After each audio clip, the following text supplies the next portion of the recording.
Haleluya. Haleluya. Puji Tuhan.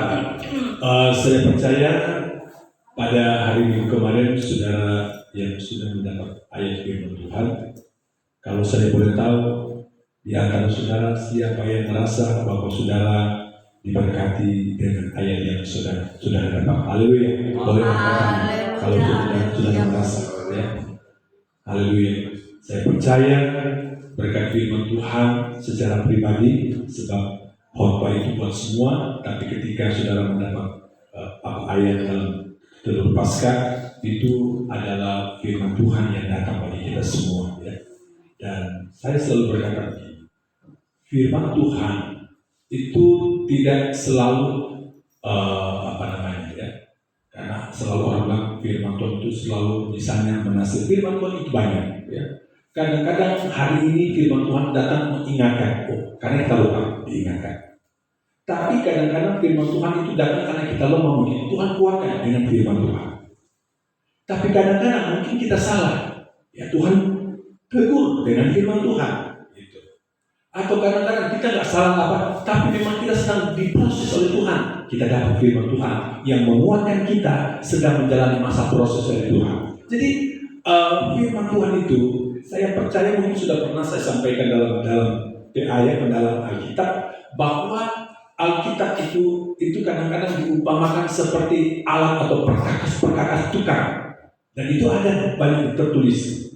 Firman Tuhan katakan dia kadang-kadang datang seperti palu itu kalau bahasa Butanon ya martel ya, untuk kalau paku itu pakai martel ya, atau pakai palu ya, dan palu juga itu ada ukurannya. Kalau cuma paku yang 2 cm ya nggak mungkin pakai palu yang gede ya. Tapi kalau untuk menghancurkan paku yang besar harus pakai palu yang besar Dan firman Tuhan juga katakan bahwa firman Tuhan itu kadang-kadang dia diumpamakan seperti madu karena dia manis.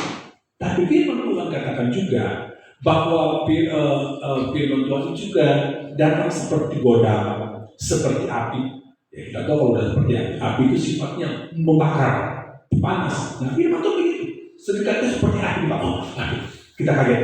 Nah, karena begitu ada karakternya, ya. Firman Tuhan ada karakter. Nah, saudara yang sudah mendapat ayat-ayat firman Tuhan, tentu saudara sendiri yang bisa. Saya tidak bisa, tapi saudara sendiri yang kira-kira ini firman ini datang untuk apa? Menegur, menasihati, mengingatkan, menguatkan, dan seterusnya. Saudara lebih tahu. Karena saya sudah katakan sebelum mengambil telur Paskah, doakan supaya ayat firman Tuhan itu betul-betul sesuai dengan kondisi rohani kita. Nah, itu yang saya selalu katakan. Dan saya pun secara pribadi ya mendapatkan ayat yang menurut saya itu adalah merupakan Tuhan terus mengingatkan, dan Tuhan juga terus seperti seperti ada cepat. Nah, itu sebab saya dapat diwakili ya itu lebih berat tugasnya saudara. Tapi ya puji Tuhan, saya percaya kalau Tuhan kasih sama saya, berarti juga Tuhan punya rencana. Puji Tuhan, hari ini saya atau kita semua akan belajar firman Tuhan. Saya pernah katakan bahwa walaupun kita sudah melewati puncaknya hari Paskah, hari Jumat, hari kematian, dan hari Minggu, hari kebangkitan. Tapi saya katakan, kalau mempelajari, kalau mendengar firman Tuhan yang berkaitan dengan salib, itu sebetulnya sepanjang waktu. Nggak harus karena Paskah atau memperingati hari kematian baru kita mendengar firman Tuhan yang berbicara salib. Sebab bicara salib sebetulnya setiap saat kita harus mengetahui itu, saudara. Kenapa? Karena tentu kita tahu bahwa orang percaya tidak bisa dijauhkan yang namanya salib. Tapi hari ini saya akan berbicara dalam hal yang berbeda. Ya. Artinya begini, ada hubungannya dengan salib, tapi saya akan berbicara saat ini yaitu pertukaran yang terjadi di kayu salib.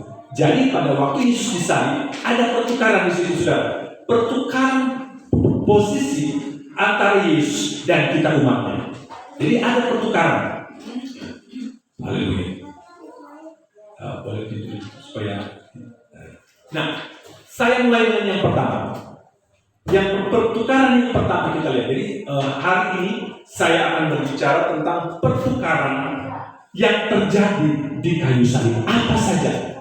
Hari ini saya akan percepat soal ada 8 pertukaran. Walaupun mungkin banyak, tapi 8 saja yang kita bisa sampaikan. Yang pertama, Yesus dihukum supaya kita diampuni. Itu pertukaran kayu salib. Yesus harus dihukum supaya kita mendapat pengampunan. Mari kita mulai baca Yesaya 53.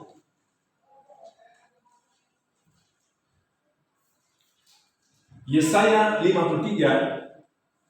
Saya mungkin agak sedikit cepat supaya waktunya bisa selesai ini.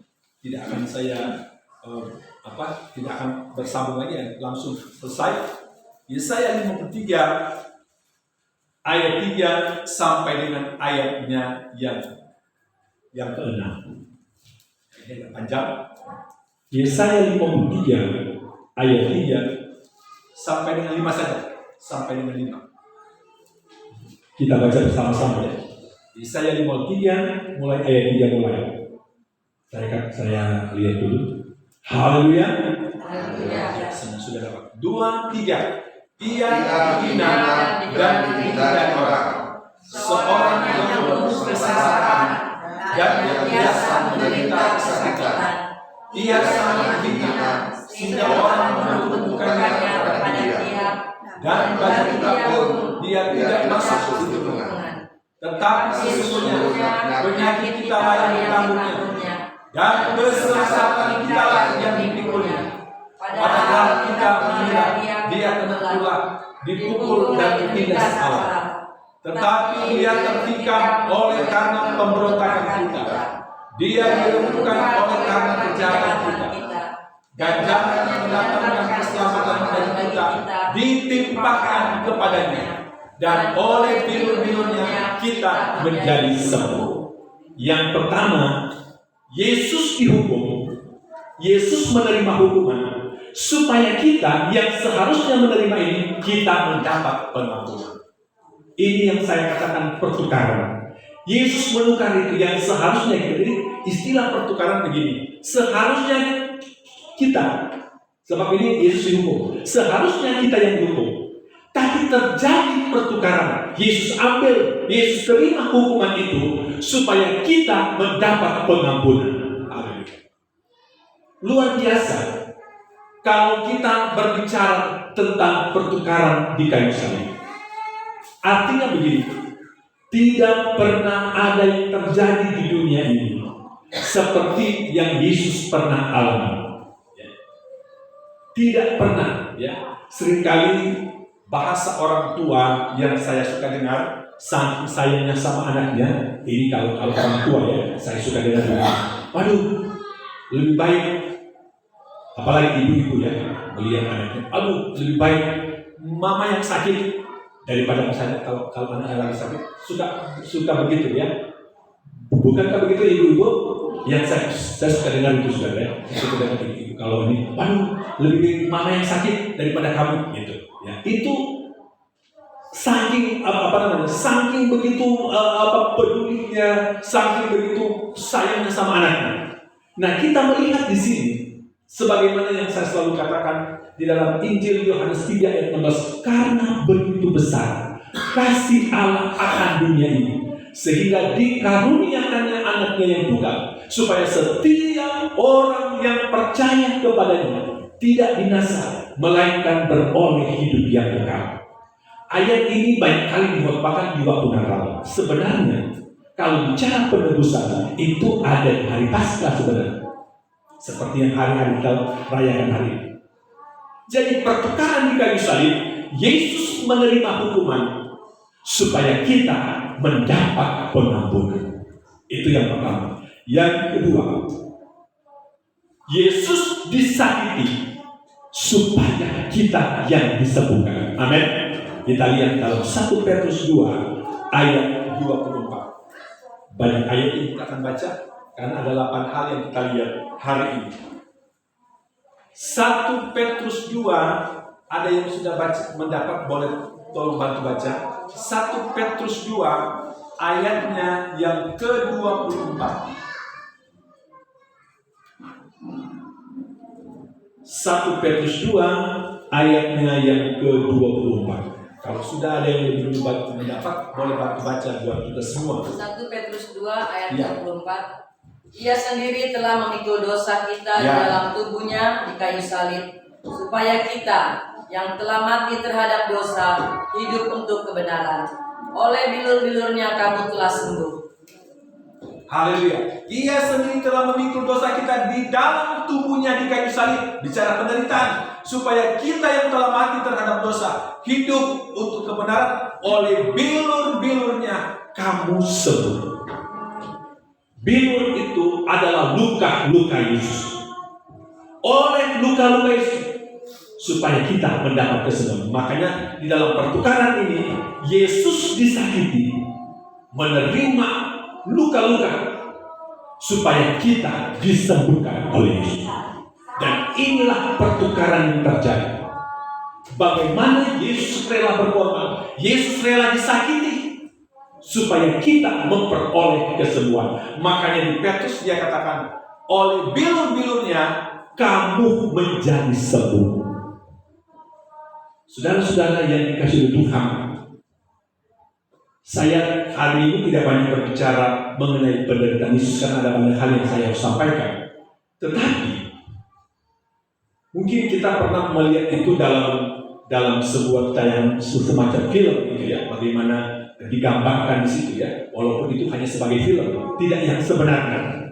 Tapi kalau yang saya pelajari, yang seperti yang saya katakan hari ini, ya, bahwa penderitaan Yesus dilihat, ditinjau dari sisi medis, mulai dari siksaan, penderitaan, ya sampai saya bacakan hari Minggu, dia punya keringat seperti berteteskan seperti darah. Dan saya katakan ternyata di ilmu kedokteran, ilmu medis itu membenarkan itu bisa terjadi. Ya, saya sudah sampaikan. Tetapi kondisi seseorang seandainya mengalami itu dalam kondisi yang sangat tertekan dan dalam ketakutan yang dahsyat dan luar biasa. Itu bisa terjadi. Tapi kan saya bilang jangan ada di sini yang minta pengen coba seperti itu. Ya, sebab saya takut saudara begitu alami saudara sudah menolak Yesus kan mungkin saling menderita. Nah, di sisi yang lain, yang saya juga pelajari mengenai luka. Sebab ini kan kita bicara tentang luka yang Yesus alami. Nah, kita tahu bahwa yang di film-film itu kan kita hanya melihat cambuk yang mungkin hanya biasa. Tetapi dalam tradisi Romawi pada waktu itu kalau bicara cambuk itu ada beberapa semacam tali atau kawat halus ya, yang dalam satu kan dia cuma pegang satu genggaman, tapi di situ ada beberapa tali, dan di tali itu atau kawat halus itu diikatkan zaman dulu itu kalau tidak logam adalah tulang-tulang dan hewan-hewan yang besar ya, tulang-tulangnya diikatkan di situ dengan maksud pada zaman itu ya, apabila itu dicambukkan ke punggung atau ke badan seseorang, pada waktu dia dicambuk, dia itu seperti seperti dia nancap, ya. Jadi pada waktu dia dicambuk dia nancap. Dan yang paling akan menimbulkan luka yang parah pada waktu cambuk ditarik, karena pada waktu itu cambuk ditarik, itulah ada bahasa Alkitab bilang dagingnya tercabik-cabik. Itu maksudnya. Jadi pada waktu Yesus dihajar, dicambuk ya oleh kita tahu tentara-tentara Romawi waktu itu pada waktu dicambuk. Nah di situ saudara itu bergantian. Dan juga yang saya pelajari, orang yang masuk dalam yang kalau mungkin bahasa kita bilang algojo bahasa kita ini, itu adalah orang yang agak kuat ya, bukan orang yang melontot, tapi orang yang betul-betul badannya besar ya. Jadi pada waktu dia mengayunkan cambuk dan menancapkan kepada badan seorang, wah itu luar biasa. Nah itu yang saya katakan. Jadi cambuk yang ada tulang, ada logam, begitu dia nancap, misalnya ke badan. Dan yang paling mengerikan itu pada waktu cambuk ditarik kembali. Dan itu ada banyak. Jadi kalau ada ayat berkata juga, itu kalau tidak salah juga di Yesaya, mukanya tidak dikenal lagi, rupanya tidak seperti rupa manusia. Kenapa saudara? Itu tadi, ya. Begitu banyak luka Yesus, mulai dari kepala terus sampai ke bawah, ya. Bahkan yang saya baca juga, ya maaf saudara, mulai dari punggung belakang sampai ke betis itu menurut ini hanya sebagai penelitian saja. Itu semua tercabik semua daging-daging. Sebab cambuk itu kan cuma di belakang, di mana saja cambuk itu, terus ditarik, tercabik. Dan itu memang ada banyak ayat mencatat itu mengenai dagingnya tercabut dari ini. Nah, yang menurut medis, di sisi medis melihat ini kan itu luka. Kalau masuk angin, apalagi itu, jadi panjang sebetulnya harus jelaskan ini. Karena saya sudah katakan, sebelum di Taman Getsemani, Yesus pun sebetulnya sudah dalam keadaan sedih secara manusia, karena akan menghadapi penderitaan yang luar biasa. Dan Yesus sudah tahu itu. Jadi sebagai manusia tentunya mau menghadapi itu, sudah menghadapi tekanan dulu. Belum lagi bagaimana di Taman Getsemani. Terus mulai, dan dalam sisi Yesus berkata begini, malam itu Yesus sudah tidur. Malam itu dia berdoa di Taman Getsemani di malam itu. Nah di pagi itu dia ditangkap, dan sepanjang hari itu sampai nanti jam 3 sore dia mati. Itu saudara, itu penganiayaan dalam kondisi tubuh yang tentunya dalam keadaan lemah. Bisa dibayangkan saudara. Jadi Yesus disakiti supaya kita disembuhkan. Artinya begini, bahwa kesembuhan yang kita alami dari segala sakit penyakit itu mahal harganya. Kenapa? Itu tadi, Yesus sudah melukai, Yesus rela disakiti supaya kita disembuhkan. Haleluya. Yang ketiga, saya tidak apa. Yang ketiga, 2 Korintus 5 ayat 21. Yang kelima kita lihat 2 Korintus 5 ayat 21. Saya berharap ada yang sudah lebih dulu menemukan boleh baca buat kita semua. 2 Korintus 5 ayat 21. 2 Korintus 5 ayat 21. Dia yang tidak mengenal dosa telah dibuatnya menjadi dosa karena kita, supaya dalam Dia kita dibenarkan oleh Allah. Ya.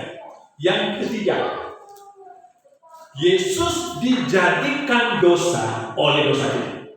Kenapa? Alkitab selalu berkata Yesus tidak pernah dan tidak bisa berdosa. Makanya di dalam pertukaran di kayu salib, Yesus dijadikan dosa oleh karena dosa kita, supaya kita dibenarkan oleh kebenarannya. Karena manusia tidak bisa dibenarkan oleh kebenaran siapapun. Manusia hanya bisa dibenarkan oleh kebenaran dari Tuhan. Kenapa? Karena di bawah kolong langit ini kata firman Tuhan tidak ada yang benar. Di bawah kolong langit ini tidak ada yang benar. Makanya Yesus, anak Allah yang hidup, dia adalah Allah itu sendiri. Dia yang memiliki kebenaran. Maka dalam pertukaran yang terjadi, Yesus dijadikan dosa oleh dosa kita, supaya kita menerima dan dijadikan benar oleh kebenaran yang berasal dari Tuhan. Saudara-saudara yang dikasihi Tuhan, saya selalu berkata begini, jangan pernah ada orang di muka bumi ini selalu merasa benar. Seringkali saudara yang saya perhatikan ada orang, ibaratnya sudah banyak dosa, tapi selalu dia merasa benar. Selalu dia merasa benar dari orang lain. Kenapa? Dia juga banyak dosa. Makanya saudara, kalau kita sadar ayat ini, kita tidak pernah akan ukur orang lain. Oh kesannya, kita harus ukur diri kita, nggak usah ukur orang lain. Kenapa? Kalau berkaca dari ayat ini, bahwa Yesus dijadikan dosa oleh karena dosa kita, supaya kita menerima atau dibenarkan oleh kebenaran. Karena manusia di muka bumi ini tidak bisa dibenarkan oleh kebenaran orang itu sendiri. Karena orang itu, siapapun di muka bumi ini, gak ada yang benar. Kalau kita sekarang sudah dikatakan orang benar, itu karena kebenaran dari Tuhan. Amin. Kalau saudara dikatakan hari ini orang percaya, orang yang benar di hadapan Tuhan, itu karena kebenaran dari Tuhan, bukan dari diri kita sendiri. Jadi kita, saudara katakan, oh Bapak, apa orang benar? Ini orang benar. Katakan amin, karena itu adalah Tuhan. Karena itu adalah kebenaran dari Tuhan. Kita tidak bisa benar tanpa kebenaran dari Tuhan. Begitu. Ya. Jadi di muka bumi ini jangan ada orang yang merasa diri paling benar. Ya. Saya cukup sedih ya kalau saya melihat di YouTube sudah ada seorang pendeta di Jakarta, dan kayaknya juga banyak yang tahu juga, selalu berdoa seolah-olah diri dia yang benar, menyalahkan terus pendeta A, pendeta B, seolah ini pendeta ini. Kadang-kadang saya pikir kalau buat saya lihat kayak ada sombongnya juga. Ya. Kenapa? Seolah-olah pendeta semua yang lain salah. Pendeta seolah cuma dia yang benar. Dia seperti mengklaim begitu. Ya. Seperti pernah dia ngomong, sampai dia ngomong dirinya dalam hati sebab takut ini. Saya takut dia ini. Jangan-jangan ada roh Lucifer di situ. Ingat, roh Lucifer itu adalah roh yang meninggikan dia. Sudah, jangan sudah. Karena seperti yang saya katakan, kalaupun kita benar hari ini, itu bukan karena kebenaran kita, tapi itu kebenaran yang bersumber dari Tuhan. Karena Alkitab yang bilang tidak semua manusia telah kehilangan kemuliaan. Tidak ada yang benar. Tapi kalau kita ada ayat, kalau kita sudah dibenarkan, itu karena Tuhan. Nah, yang keempat, saya tidak berlama-lama lagi. Yang keempat, kita lihat dalam Roma 6 ayat 23. Roma 6 ayat 23. Kita lihat Roma 6 ayat 23. Kalau kalian sudah temukan, berbaca Roma 6 ayat 23. Sebab upah dosa ialah maut, tetapi karunia Allah ialah hidup yang kekal dalam Kristus Yesus Tuhan kita. Amin.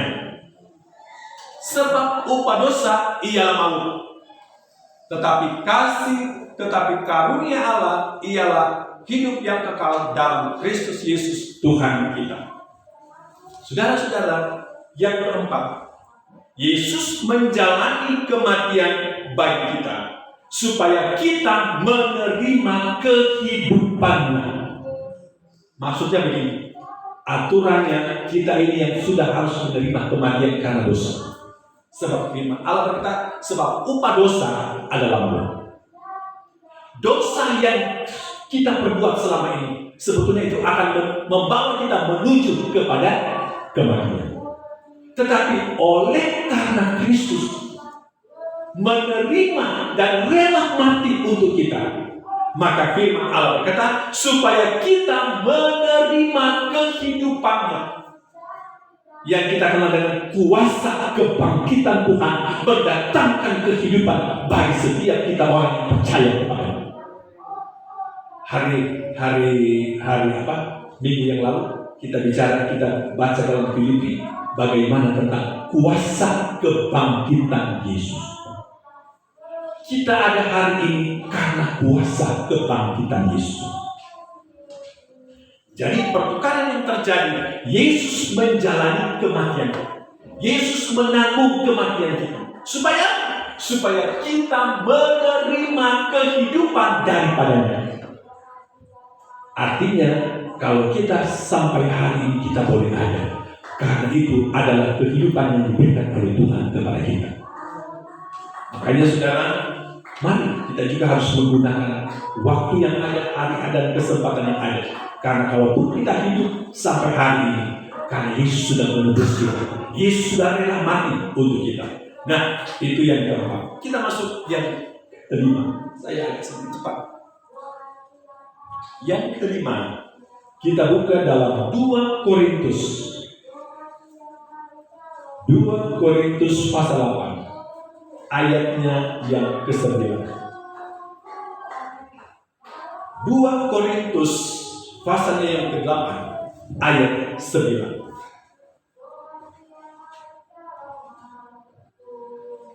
Kalau sudah ada yang dapat boleh baca. Ya. Korintus ayat 9. Inilah bunyinya firman Tuhan. Karena kamu telah mengenal kasih karunia Tuhan. Tuhan kita Yesus Kristus, bahwa Ia yang oleh karena kamu menjadi miskin, sekalipun Ia kaya, supaya kamu menjadi kaya oleh karena kemiskinan. Ya. Yang kelima, Yesus mengalami kemiskinan kita yang Yesus alami ya, supaya kita menikmati kelimpahannya. Ingat bahasa ini. Yesus menerima kemiskinan kita. Soalnya Yesus dia yang miskin, kita yang miskin. Tapi Yesus rela menerima itu. Supaya apa kata firman Allah? Supaya kita menikmati kelimpahan dari Tuhan. Sebagaimana firman Tuhan berkata di dalam ayat tadi, dia berkata begini. Karena kamu telah mengenal kasih karunia Tuhan kita Yesus Kristus, bahwa Ia yang oleh karena kamu, ya kan, oleh karena kamu menjadi miskin, sekalipun Ia adalah kaya, supaya kamu menjadi kaya oleh karena kemiskinannya. Ya. Dia kita menerima karena Yesus sudah menerima kemiskinan kita. Yesus sudah menanggung, Yesus sudah menjalani. Dia bagaikan orang yang miskin, saudara. Ya. Nah, saudara-saudara yang dikasihi Tuhan,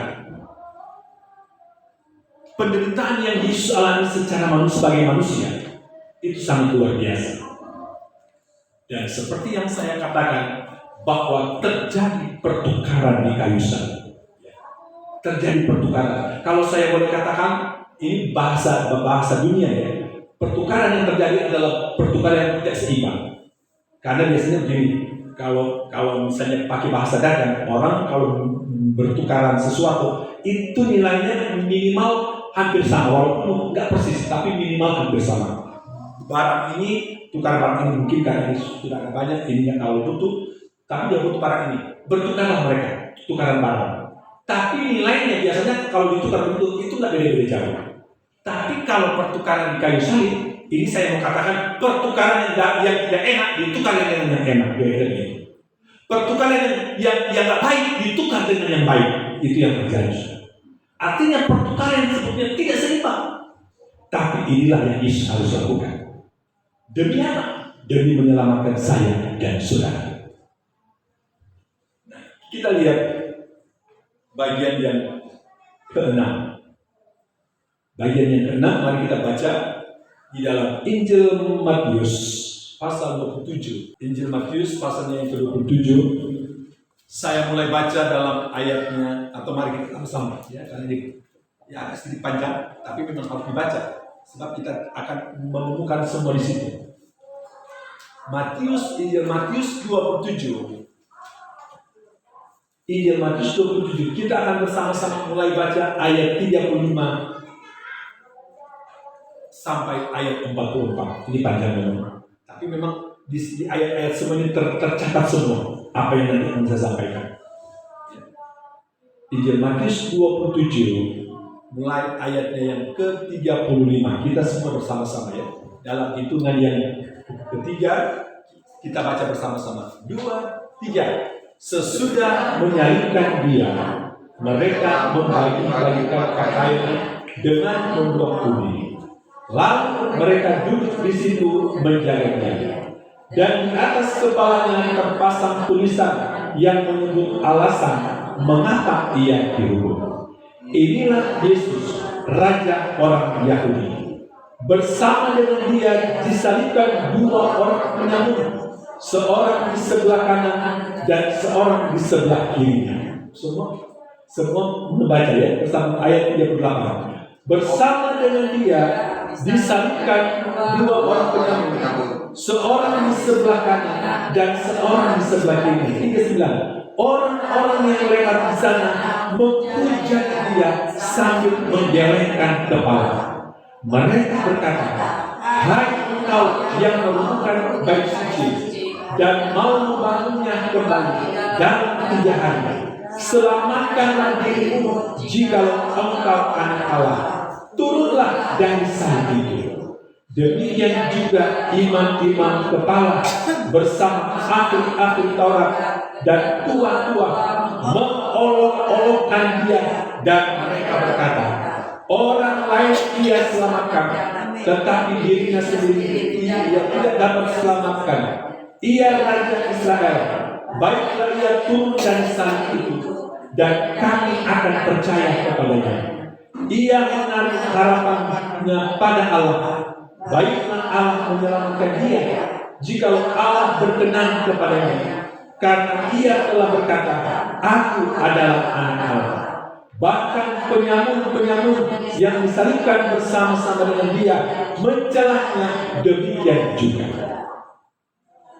Yang keenam, Yesus menanggung rasa malu kita.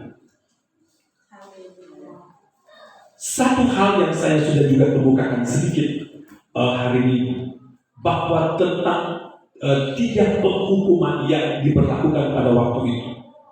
Walaupun banyak juga, tapi yang paling dikenal adalah dilontar dengan batu, dilempar dengan batu sampai mati, dipancung kepala sampai mati, dan disalibkan.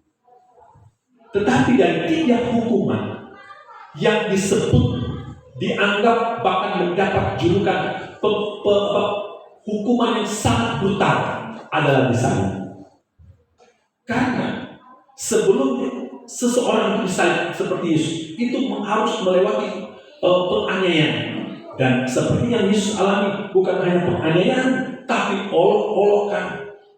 Juga di dalam ayat yang lain, dia diludahi, ya, dan lain sebagainya.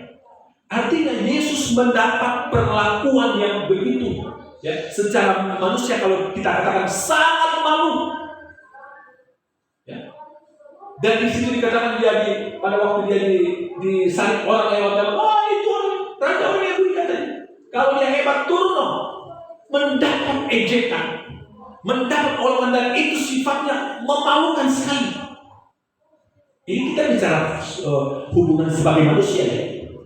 Makanya di dalam pertukaran itu seperti yang saya katakan, Yesus menanggung rasa malu kita yang seharusnya kita yang tanggung malu itu. Tapi Yesus harus rela tanggung. Sebagaimana firman Allah berkata apa? Supaya kita menerima kemuliaannya, bukan malu yang kita terima, tapi kemuliaan. Yesus rela sudah menanggung rasa malu. Ya. Saudara, artinya yang saya mau katakan, Yesus bukan saja menderita, tapi menanggung rasa malu sebagai perasaan manusia pada waktu itu. Bagaimana sih diperlakukan seperti itu? Udah diolok-olok, dikata-katain, udah siksa lagi. Tapi itu Yesus. Yesus rela menanggung semuanya itu. Dan seperti yang saya katakan, itulah yang disebut dengan pertukaran karusa. Supaya kita menerima kemuliaan. Nggak seolah-olah sudah mudah, nggak apa-apa saya mau. Nggak apa-apa. Yang penting umat manusia diselamatkan. Kira-kira seperti itu. Tidak kira-kira seperti itu. Nggak apa-apa. Nggak apa-apa kita mau. Ya. Kita ada orang tua. Kalau ada anak kita yang membuat kita ikut malu, wah kita akan marah. Kita akan nasihati itu anak. Kita akan wanti-wanti. Apalagi orang tua zaman dulu. Orang tua zaman dulu sudah, ya, nggak banyak ngomong. Beda dengan orang tua sekarang. Orang tua sekarang kebanyakan ngomong, tapi orang tua dulu tidak banyak ngomong, tapi tangan selalu berbicara. Entah apa itu, ya, di muka ada sapu ya sapu, di pokoknya apa aja. Orang tua dulu nggak seperti orang tua sekarang. Orang tua sekarang sampai kering tenggorokan, tapi kalau orang tua dulu nggak banyak ngomong. Kalau orang tua laki-laki di sekitar dia tidak ada ringnya dia coba. Saya dulu punya orang tua, punya peliharaan kuda dan sapi.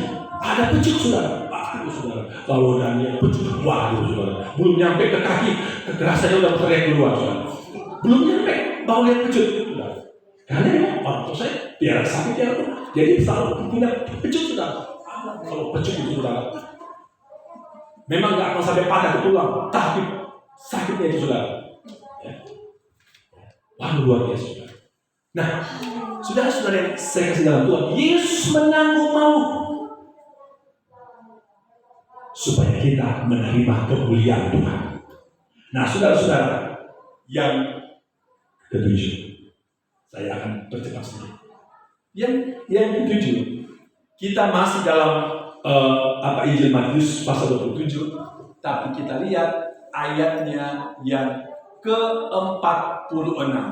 Matius 27 ayat 46. Kira-kira jam 3 berserulah Yesus dengan suara nyaring, Eli, Eli, lama sabachthani. Artinya, Allahku, Allahku, mengapa engkau meninggalkan aku? Haleluya. Walaupun ayat ini saya sudah sedikit bahas hari Minggu, tapi karena ini harus disampaikan semua. Yang ketujuh, Yesus menanggung ketertolakan kita. Sebetulnya kita ditolak supaya kita diterima oleh Bapa di surga. Yesus rela. Makanya di dalam ayat ini berkata, Eli, Eli, lama sabachthani. Artinya, Allahku, Allahku, mengapa engkau tinggalkan aku? Posisi Yesus pada waktu itu sebagai manusia, dia merasa dia ditinggal oleh Bapaknya. Sebab apa? Mungkin tidak ada pertolongan yang dialami waktu itu. Dia merasa seolah-olah dia ditinggal. Makanya saya mau katakan, Yesus menanggung ketertolakan itu. Sebetulnya kita, saya dan saudara sebetulnya yang harus terima ketertolakan itu. Tapi Yesus terima supaya kita menerima supaya kita diterima oleh Bapa di surga. Bukankah Yesus itu yang selalu kita katakan menjadi jalan, ya, sehingga ada di dalam Injil Yohanes, tidak ada seorang yang sampai kepada Bapa kecuali apa, saudara? Melalui Yesus Kristus. Dialah adalah jalan, akulah jalan kebenaran. Yesus adalah jalan. Kenapa? Karena tadi sebut Yesus tadi, dia menerima ketertolakan itu supaya kita diterima oleh Bapa kita di surga. Yang ke-8, mari kita baca dalam kitab Galatia ini yang sudah terakhir. Galatia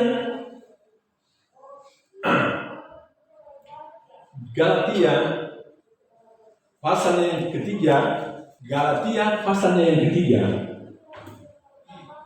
ayat 13 dan ayat 14. Nah, saya mau katakan begini, saya akan sedikit juga jelaskan ini, karena nanti sebentar saya akan komentari ayat ini, sebab ini ada hal penting saya harus sampaikan. Coba saudara kita lihat dalam Galatia pasal 3 ayat 13 dan ayat 14.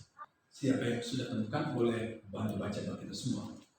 Galatia 3 ayat 13 dan 14. Kristus telah menebus kita dari kutuk hukum Taurat dengan jalan menjadi kutuk karena kita. Sebab ada tertulis, terkutuklah orang yang gantung pada kayu salib. Yesus Kristus telah membuat ini supaya di dalam Dia berkat Abraham sampai kepada bangsa-bangsa lain, sehingga oleh iman kita menerima Roh yang telah dijanjikan itu. Haleluya. Yang ke-8, yaitu Yesus menjadikan dirinya sebagai suatu kutuk, walaupun Yesus tidak terkutuk. Yesus seolah menjadikan dirinya terkutuk supaya kita menerima berkat-berkat Tuhan. Saya mau bicara sedikit mengenai kutuk. Saya waktu belum lama melayani di tempat ini, ada seorang bapak, dia minta didoakan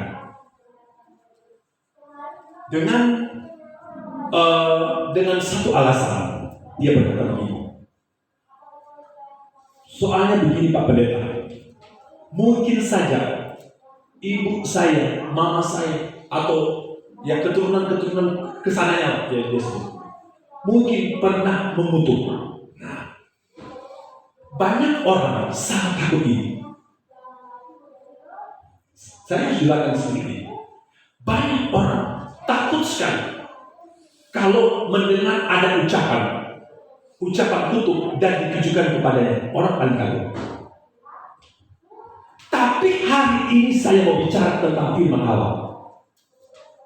Terutama Bapak yang pernah bertanya sama saya tentang hal itu. Saya katakan, mungkin bisa saja. Kalau memang ada orang-orang yang mempercayai seperti itu, mungkin bisa saja. Tapi yang saya tahu, yang saya pelajari dalam Alkitab, ada beberapa hal yang manusia tidak boleh lakukan.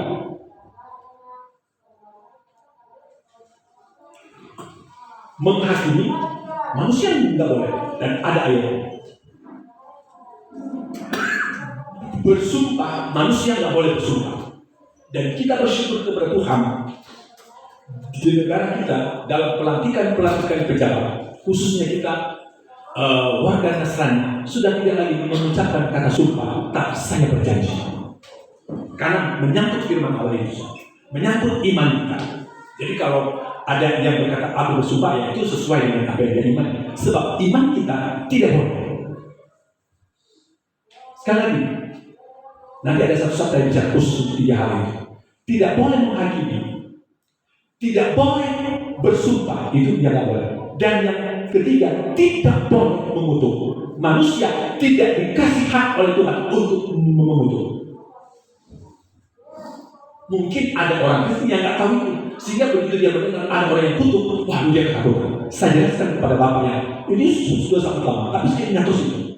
Saya jelaskan begini, bapak tidak usah takut.